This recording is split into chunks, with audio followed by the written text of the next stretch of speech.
everybody in Women's Wellness TV land. This is your host, Bridget Danner, and today I'm talking with Sophia Gushee, who's the author of this big, wonderful book. It's called The A to Z of Detoxing. So it's kind of meant to be an encyclopedia or a dictionary, a reference book for when you have questions about chemicals in your home and with your family. So welcome, Sophia. Thanks so much for having me, Bridget.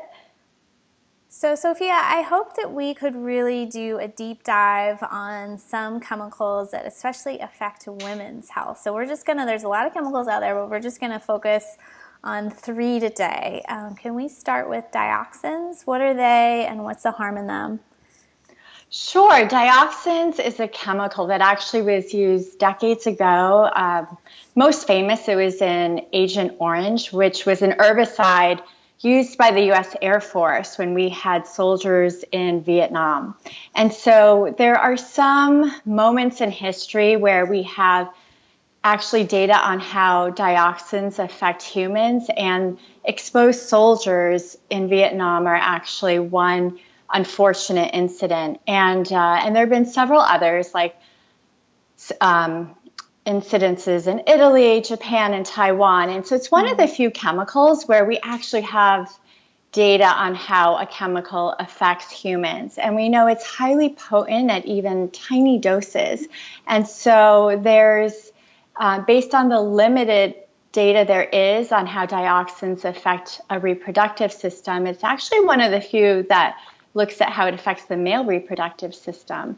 And it's found to decrease sperm quality and influence the sex hormones, like in the offspring, the male and female offspring.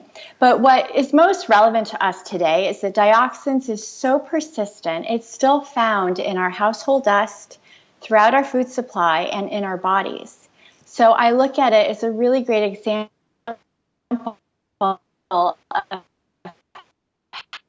how we understand the effects of these toxic chemicals on our planet and on us and our wildlife. And dioxins is one example of how a chemical can stay around in our planet and circulate our globe and infiltrate our food supply and in our bodies over decades, even decades later. And at very tiny doses, it can disrupt the communications that our hormones exchange to guide fertility and reproduction and development. So it likes fat.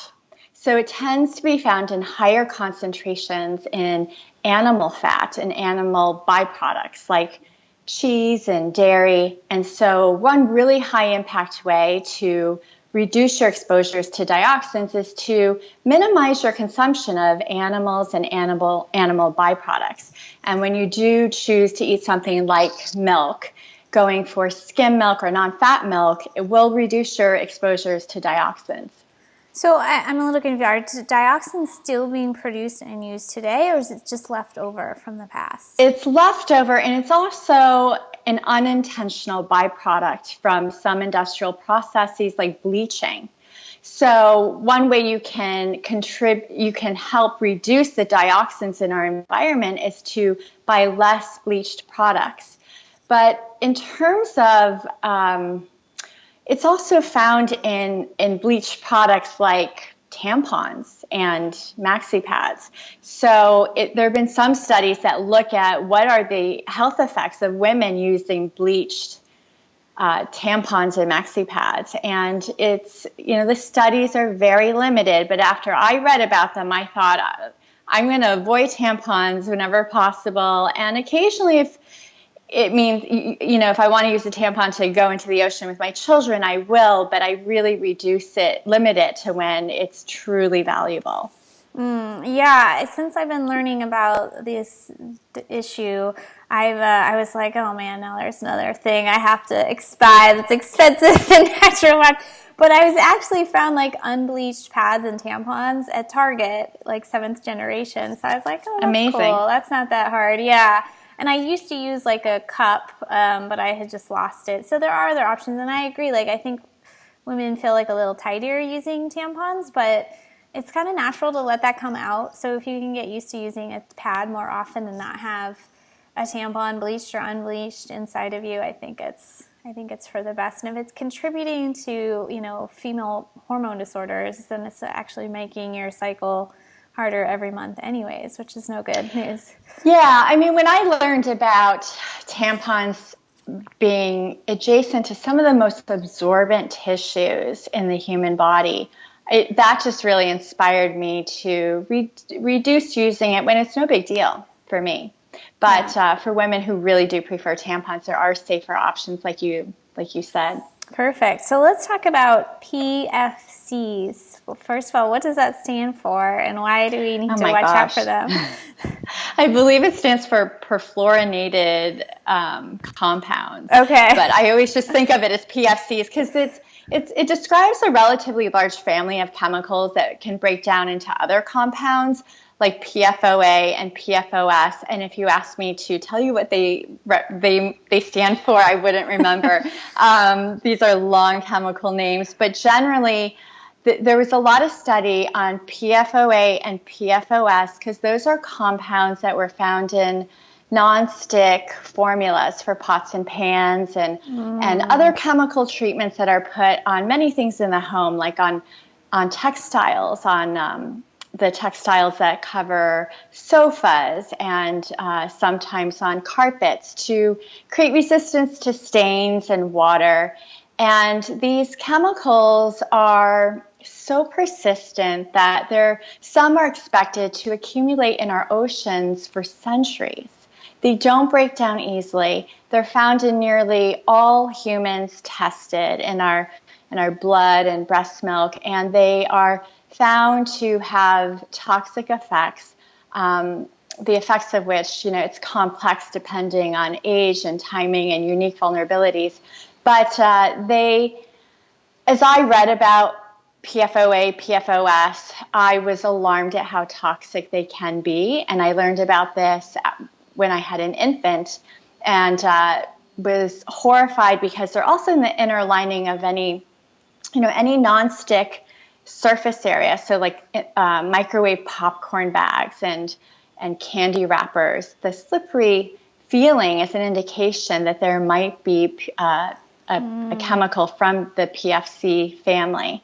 And so you can reduce your exposure by avoiding those nonstick surfaces, which are found in nonstick pots and pans and delivery and takeout containers that have that slippery surface and other kind of food packaging materials. But also try and really think twice about whether it's worthwhile to have the chemical treatments on fabrics for resistance to stains and water. And sometimes it might be, but many times it isn't necessary.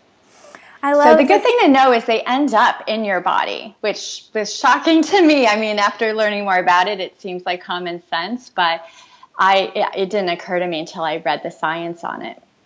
Yeah, and this is a really good one because I think people who've been trying to, I don't have nonstick pans or, this or that, like you don't realize it's in like every takeout container. I think in your book I read it can be like the lining in a dog food bag. It's kind of slippery. And I was like, I never thought about that one. I just bought my son a new backpack and I was like, yep, I bet it's sprayed with something. So it just kind of opens your mind up. So that's really great. So another one, the last one we're going to talk about is BPA, which is one that's heard of more than most plastics. It got a big bunch of attention for a while, and now things say BPA free, but there's more to the story often when it says BPA free. Do you want to talk about the problem with BPA?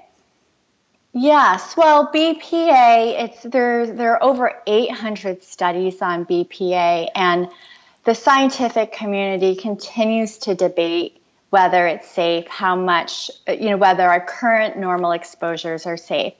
And the FDA still maintains that the way exposures by regular Americans is safe, whereas there are countries around the world and even some domestic governments who have banned BPA from certain products, including children's products, because their reaction to the data is that we should take precautionary measures.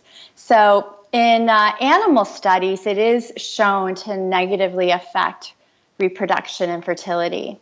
And scientists still continue to study how it affects humans, but my reaction to the animal studies, as well as the reaction of some other authorities, is that we should just protect our children and reduce exposures when we can, because tiny doses of a hormone disruptor, which BPA is, can have a big impact, especially on young life. So when you say impacts on kids, because I want to talk a little bit about hormones, could this affect even if a baby is exposed to a lot of BPA, like precocious puberty or some kind of fertility problems for that child, like down the road, do you think? Yes, well, it was helpful for me to understand that hormones are integrally involved in the development and maintenance of everything. So with young life, they're involved in the developing brain. I mean, they're almost like directions, and they provide sort of a roadmap of how organs develop, and they regulate our metabolism. So many biological processes. And so when you understand that hormones are involved in teaching the body how to develop the reproductive system and the brain and the heart, if there's disruption in that messaging, then the formation of those systems can be influenced, and that can have lifelong effects. And scientists are studying that now. So we're just beginning to understand how little we understand these chemicals. That's a good point, and I just sort of did what a lot of people do. You think of hormones as being like sex hormones and periods, but really hormones are affecting all sorts of, every moment of our day are affected by hormones, so we don't want those disrupted at any stage in life. That is and the key stages where we should be extra conservative are definitely when a woman is pregnant, because there's so much development that's occurring with the baby in utero, and when the child is really young, but then also during puberty and menopause, because that's when hormones kick in, and their messaging should be protected and kept as pure as possible. So what are some ways that we can be sure we're avoiding BPA? Well, they tend to be found in some plastics and the inner linings of canned foods.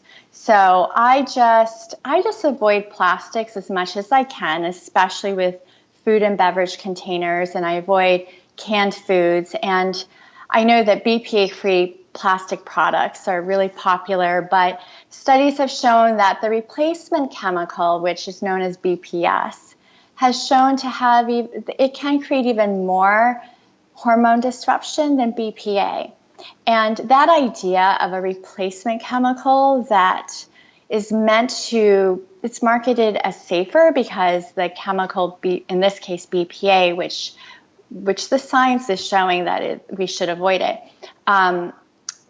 The industry just tends to replace one, I mean, not always, but there are enough instances where industry will replace one harmful chemical with another. Yeah. So I just avoid plastics because it's such a complex chemical formulation. It's hard to know which ones are truly safe.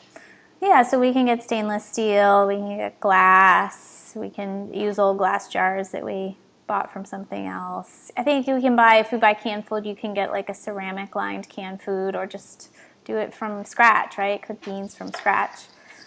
Yes, I do that as much as I can. I mean, it's hard in this fast-paced life, but Totally. I do what I can, and I think as long as you can cut down your exposure, that's great. And BPA is something that your body flushes out. So if you do really cut down your exposures, then your body will eliminate it, and the level in your body will be reduced. Well, that's great news. So great. It's good to end on a good note. Let's just get it reduced. Thank you so much for your time, Sophia. Thank you, Bridget. My pleasure.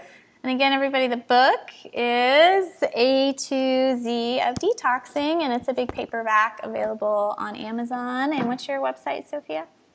nontoxicliving.tips, where we're offering online programs to help you hack your toxic exposures. Perfect.